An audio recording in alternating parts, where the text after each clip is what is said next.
आऊज़ुबिल्लाहिमिनश्शैतानिर्रजीम बिस्मिल्लाहिर्रहमानिर्रहीम।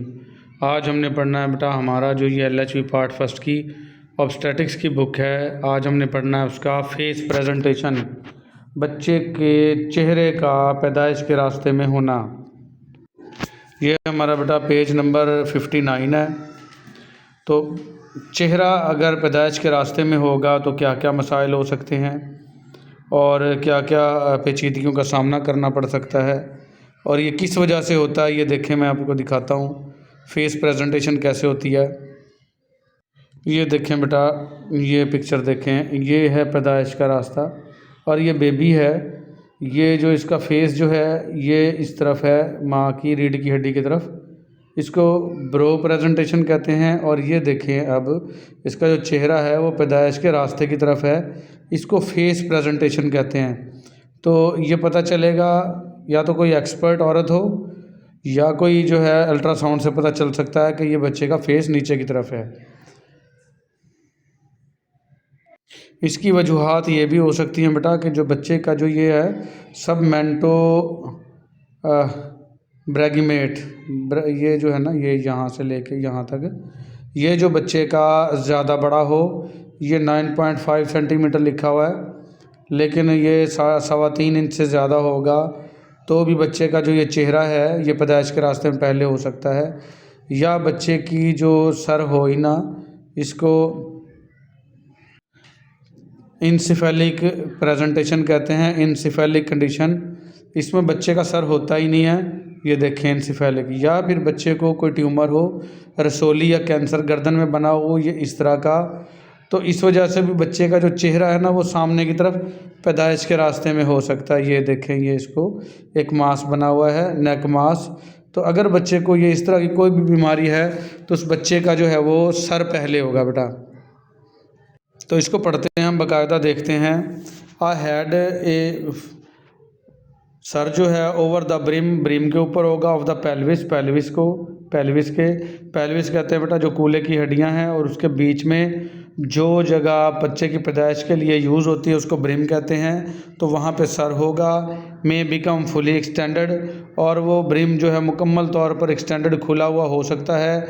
End result इन face presentation, और इसके नतीजे में फेस जो है बच्चे का चेहरा सामने की तरफ होगा और इसके अंदर सबमेंटो ब्रैगिमेट डायामीटर 3.25 इंचेस का हो सकता है। वो मैंने दिखाया, बच्चे का जो लगी हुई थी ना, लाइन लगी हुई थी, वो सबमेंटो ब्रैगिमेट डायामीटर है। ये फिर देख लें, ये देखें बेटा, ये यहाँ से लेके यहाँ तक का फासला फ्रैगमेंटो ब्रैगिमेट कहता है। ये from the junction of the नेक, ये जो नेक गर्दन का जंक्शन है, ये गर्दन का, एंड चिन और थोड़ी का, to the centre of the bregma, और ये ब्रैगमा का जो सेंटर है यहाँ तक का फासला। इसकी इम्पोर्टेंस क्या है? इट इज़ इंगेजिंग डायामीटर, ये इंगेजिंग डायामीटर है इन फेस प्रेजेंटेशन, फेस प्रेजेंटेशन में जब बच्चे का चेहरा नीचे की तरफ होगा, विद कम्प्लीटली एक्सटेंडेड हेड, जब उसके अंदर मुकम्मल तौर पर हेड उसका एक्सटेंडेड होगा। तो ये वाली जो है बहुत ज़्यादा इम्पोर्टेंट चीज़ देखनी है। तो इसकी वजूहात क्या है बेटा? वजूहात में एन इंसेफेलिक फिटस, इंसेफेलिक फिटस मैंने दिखाया वो पिक्चर जिसमें बच्चे का सर ही नहीं था। Are tumours of the neck, या गर्दन में कोई ट्यूमर रसोली बनी हुई थी जो मैंने दिखाई, ऑफ द फिटस, फिटस की, माँ के पेट में जो बच्चा है उसको फिटस कहते हैं बेटा। या तो उसका सर ही नहीं था या उसकी गर्दन में कोई रसोली थी जिसकी वजह से चेहरा पैदाइश के रास्ते में आ गया है, यानी फेस प्रेजेंटेशन हो गई है। प्री मेच्योरिटी, यानी बच्चा अभी पूरा नहीं हुआ, अधूरा बच्चा है, उसका भी चेहरा छोटा होगा, वो भी पैदाइश के रास्ते में फंस सकता है। मल्टीपल प्रेगनेंसीज, और कोई औरत है जो बार बार बच्चों को जन्म दे रही है, उसके भी बच्चे का जो चेहरा है वो पैदाइश के रास्ते में आ सकता है। हाइड्रोमनियोस, हाइड्रोमनियोस कहते हैं माँ के जो बच्चे के गिर्द झिल्ली होती है एक पानी की, उसमें पानी का ज़्यादा होना उसको हाइड्रोमनियोस कहते हैं। ठीक है, उसके बाद आ जाएगा लार्ज फिटस, बच्चा बड़ा होना। अगर बच्चा हद से ज़्यादा बड़ा हो गया, खासकर शुगर पेशेंट में ना बच्चा बड़ा हो जाता है, उसको लार्ज फिटस कहते हैं। फिटस माँ के पेट में जो बच्चा है। और कॉन्ट्रैक्टेड पेल्विस, या पेल्विस जो है हड्डियों का जो पिंजरा है कूल्हे की हड्डियों का, वो थोड़ा सिकुड़ गया है किसी वजह से, छोटा है, उसकी वजह से भी ये बच्चे का जो फेस प्रेजेंटेशन है वो हो सकती है। तो ये थी बेटा इसकी काजेज़ वजूहात, 5-6 याद रख लेनी है आपने, आसान से बिल्कुल। डायग्नोसिस पर एब्डोमिन इज़ डिफ़िकल्ट, पेट से तशखीस करना मुश्किल होगा। द न्यू वर्दी फीचर्स नोट वर्दी फीचर्स, जो वाज़े इसके फ़ीचर्स होंगे, अलामात होंगी।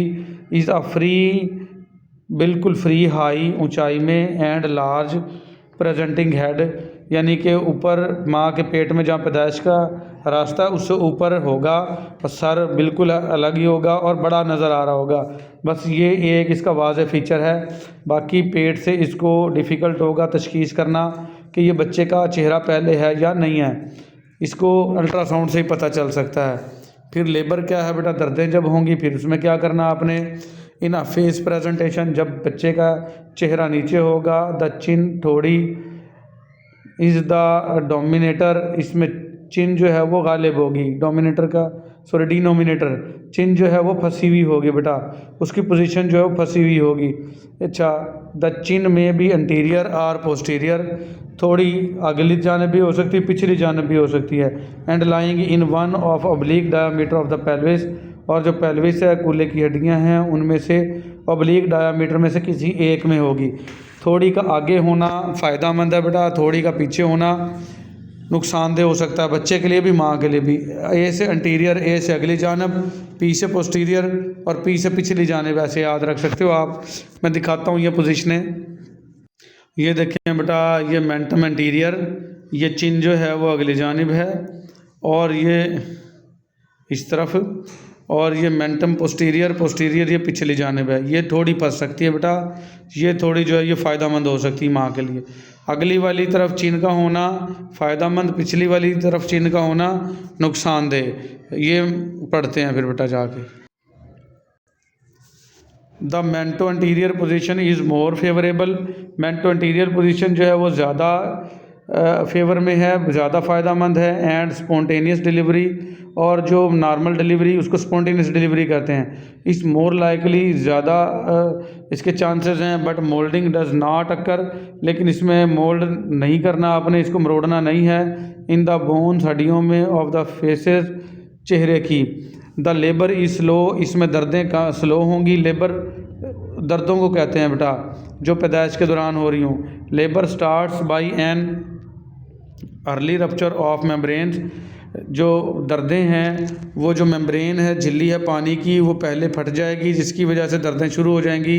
And as the presenting part is not well applied to the cervix, लेकिन उसका जो प्रेजेंटिंग पार्ट है वो बेहतर नहीं होगा सर्विक्स में, जहाँ से उस बच्चे ने डिलीवर देना है, पैदा होना है, वहाँ उसका जो प्रेजेंटिंग पार्ट है, मौजूदा हिस्सा, वो अभी नहीं आया होगा, लेकिन थैली पहले फट गई या मेम्ब्रेन पहले फट गए, जिसकी वजह से लेबर स्टार्ट हो गया, लेकिन अभी वो दर्दें स्लो हैं। कॉर्ड प्रोलैप्स में फॉलो, और इसके अंदर कॉर्ड भी पहले हो सकती है। कॉर्ड मैं दिखाता हूँ बेटा, जो बच्चे की मतलब पेट में वो एक आंतनुमा चीज़ होती है, उसको कॉर्ड कहते हैं, और वो भी पहले बाहर आ सकती है, तो उसको हम कॉर्ड प्रोलैप्स कहेंगे। ये दिखाता हूँ आपको, ये देखें बेटा, ये जो है ये कॉर्ड है, और ये पैदाइश के रास्ते में पहले एक तो बच्चा था नीचे, और ये बच्चे के साथ ही ये पहले ये बाहर निकल आना कॉर्ड प्रोलैप्स कहते हैं। ये देखें, ये पहले बाहर आ गई है, तो ये कॉर्ड प्रोलैप्स है, तो ये भी कंडीशन हो सकती है। इन द इंटीरियर पोजीशन, जब थोड़ी अगली जानिब होगी, द चिन रोटेट्स, थोड़ी को आप घुमा सकोगे, टू बिलो, निचली तरफ, द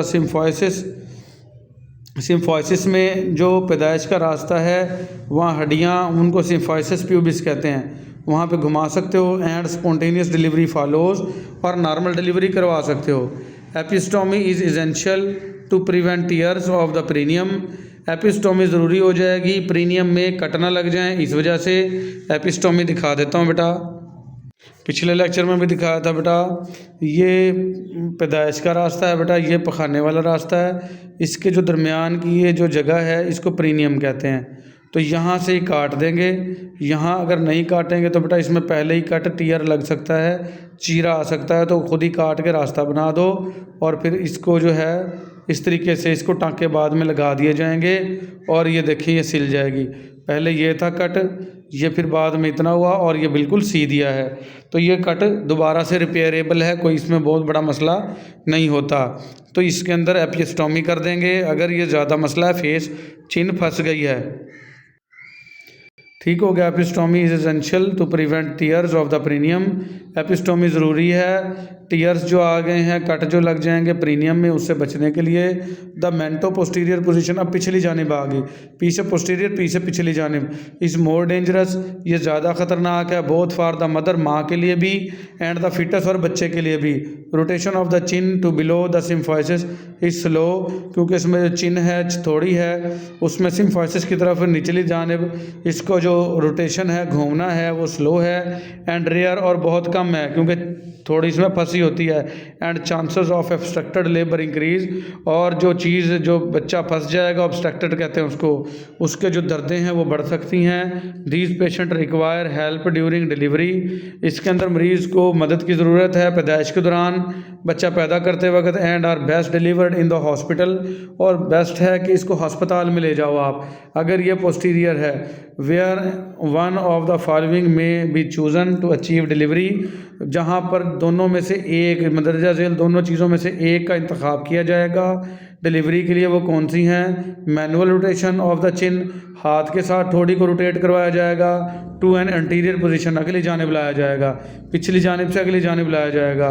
एंड फोर्सेप डिलीवरी, या फोर्सेप से डिलीवरी करवाई जाएगी। और सिजेरियन सेक्शन, या फिर उसका बड़ा ऑपरेट किया जाएगा, सी सेक्शन जिसको कहते हैं। फोर्सेप डिलीवरी मैं दिखाता हूँ आपको, पहले कई सारे लेक्चर्स में मैं दिखा चुका हूँ, फिर दिखाता हूँ आपको। ये देखिए बेटा, फोर्सेप डिलीवरी ऐसे होती है। ये पैदाइश के रास्ते से ये एक आला है जिसको फोर्सेप कहते हैं, ये इसको इसके तरीके से डाल दिया जाता है अंदर, और या ये सक्शन डिलीवरी होती है, इस तरीके से ये सक्शन होता है, सर के साथ चिपक जाता है और डिलीवरी करवाते हैं, ये फोर्सेप होती है। तो फोर्सेप डिलीवरी करेंगे, या सिजेरियन सेक्शन जो बड़ा ऑपरेट होता है वो करेंगे हैं। ये देखें, ये फोर्सेप हैं, डिलीवरी फोर्सेप, ये बच्चे के सर के गिर्द चली जाती है और लॉक भी हो जाती है, और बच्चे का हेड किसी तरीके से बाहर निकाल के और फिर उसको आहिस्ता आहिस्ता से थोड़ा सहारा दे के खींच लिया जाता है और बच्चा डिलीवर हो जाता है। डायग्नोसिस आ जाएगा बेटा, तशखीस कैसे करेंगे? By vaginal examination is not discussed here, यहाँ पर विजाइना से, पैदाइश के रास्ते से मुआयना करना डिस्कस नहीं हो रहा। As it requires considerable experience, क्योंकि इसके लिए बहुत ज़्यादा तजर्बे की ज़रूरत है। To differentiate the face from the breech presentation, कि ये फ़र्क करना कि बच्चे की उल्टा है, ब्रीच प्रेजेंटेशन में ना बच्चे के कूल्हे होते हैं पैदाइश के रास्ते में, या फेस चेहरा है या कूल्हे हैं, क्योंकि अंदर होते हैं, इसलिए बड़ा तजर्बा चाहिए ये फ़र्क करने में कि बच्चे के कूल्हे पहले हैं या बच्चे का चेहरा है। It is better for the midwife, ये मिडवाइफ के लिए बहुत बेहतर है। टू रेफर पेशेंट, कि वो मरीज़ को रेफ़र कर दे whose progress in labour is slow, जिसकी दर्दें स्लो हों, टू हॉस्पिटल, हॉस्पिटल में उसको रेफ़र कर दे। And to be on guard for early signs of foetal, ताकि उस हिफाजत की जा सके, गार्ड का मतलब महफूज किया जा सके, इब्तदाई बहुत जल्दी। साइंस ऑफ फिटल, बच्चे के जो साइंस हैं, अलामात हैं, फिटल कहेंगे बच्चा जो माँ के पेट में, उसकी अलामात क्या हैं। और मैटरनल डिस्ट्रेस, या माँ की परेशानियाँ क्या हैं, मुसीबतें क्या हैं बेचारी की, उनका जल्दी से पता चलाया जा सकेगा हैं। एंड ऑब्स्ट्रक्टेड लेबर, और जो बच्चा फंसा हुआ है उसकी जो दर्दें हैं उनका पता चलाया जा सकेगा। तो तमाम चीज़ें क्या है, बेस्ट क्या है मिडवाइफ के लिए या LHV के लिए, कि वो हॉस्पिटल में ही रेफ़र कर दें इसको। प्रोग्नोसिस क्या है बेटा इसका, पेशेंट गोइयाँ क्या हैं। इफ़ लेबर बिकम्स ऑब्स्ट्रक्टेड, अगर दर्दें वो हैं जो ऑब्स्ट्रक्टेड हैं, यानी कि बच्चा फंसा हुआ है माँ के पेट में। Danger to the lives of the mother, ज़िंदगी को ख़तरा हो सकता है माँ को, एंड द फिटस, और बच्चे को इंक्रीज़, ये बढ़ जाएगा, यानी ख़तरा माँ की ज़िंदगी को और बच्चे की ज़िंदगी को ज़्यादा हो जाएगा। यूट्राइन रप्चर में फॉलो ऑब्स्ट्रक्टेड लेबर, हो सकता है माँ की बच्चादानी फट गई हो, उसको यूट्राइन रप्चर कहते हैं, और इससे ऑब्स्ट्रक्टेड लेबर हो रहा है, बच्चा जो फंसा हुआ उसकी दर्दें हो रही हैं। ये देखें बेटा, ये यूट्राइन रप्चर हो जाती है और इस तरीके से बच्चादानी फट के, और ये बच्चे की टांग बाहर आई हुई है, तो बच्चा अंदर फंस चुका है, इसको ऑब्स्ट्रक्टेड लेबर कहेंगे और इसको यूट्राइन रप्चर कहेंगे। यूट्राइन रप्चर हो गई, ये बच्चा फंस गया अंदर और दर्दें हो रही हैं, जिससे माँ की जान को भी खतरा है और बच्चे की जान को भी खतरा है। ठीक है। मॉर्बिडिटी कहते हैं बेटा बीमारी की शिद्दत, एंड मोर्टेलिटी और मौत, बीमारी की शिद्दत और मौत ऑफ द मदर, माँ की आर इंक्रीज़, इसमें बढ़ जाती है, इसका ख़तरा बढ़ जाता है कि माँ या तो बीमारी शदीद हो जाएगी या मर जाएगी। And perinatal loss is high, और बच्चे की मौत का जो परसेंटेज है वो भी ज़्यादा है। इसको बच्चे की मौत को पेरीनेटल लॉस कहते हैं। ठीक है, तो ये था हमारा बेटा आज का लेक्चर। फेस प्रेजेंटेशन पे ब्रो प्रेजेंटेशन जो है वो हम कल पढ़ेंगे। आज के लिए हमारा इतना ही, मिलेंगे अगले लेक्चर में। अल्लाह हाफिज़।